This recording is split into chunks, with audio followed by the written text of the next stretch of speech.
The question is that San Francisco has a large gay community. Politics has taken in the USA to consider gay marriage rights in their legal systems.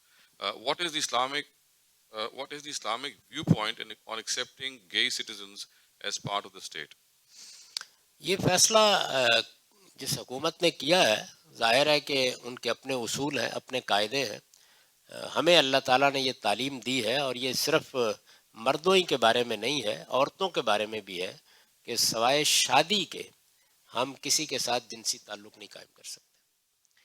یہ بات میں نے ابھی ایک سوال کے جواب میں عرض کیا کہ خاندان کے ادارے کو محفوظ رکھنے کے لیے لازم کی گئی. یعنی اصل میں جنسی تعلق یہ کوئی کھیل کی چیز نہیں ہے، یہ انسان کے جذبات، احساسات، نفسیات سب پر اثر انداز ہوتا ہے. یہ آپ کے تعلق کو حقیقی سبب بخشتا ہے. اس کے نتیجے میں وفاداری کے غیر معمولی پہلو نمایاں ہوتے ہیں. تو اس لیے ہمارے ہاں تو کسی غیر عورت کے ساتھ بھی نہیں، یعنی صرف بیوی کے ساتھ ازدواجی تعلق رکھا جا سکتا ہے. یہ بات ہمیں دلائل کے ساتھ بتانی چاہیے. یہ ملک ہو یا کوئی اور ملک، یہ اصول تسلیم کر لیا گیا ہے کہ ہر ایک کو اپنی رائے دینے کا حق ہے. ہم کو بھی اپنی رائے دینے کا حق ہے.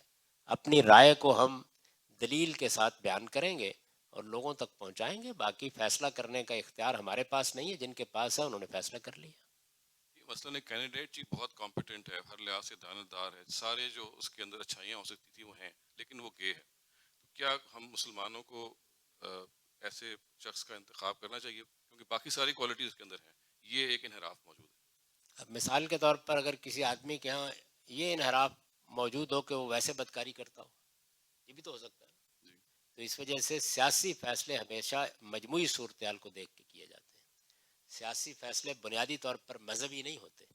اس میں یہ دیکھا جاتا ہے کہ آپ جس ملک میں ہیں وہاں پر جو پارٹیاں ہیں، جو کینڈیڈیٹس ہیں، ان سے بحثیت مجموعی کیا بہتری ہو سکتی ہے. ان کی بنیاد اس طرح کی چیزیں نہیں ہوتی.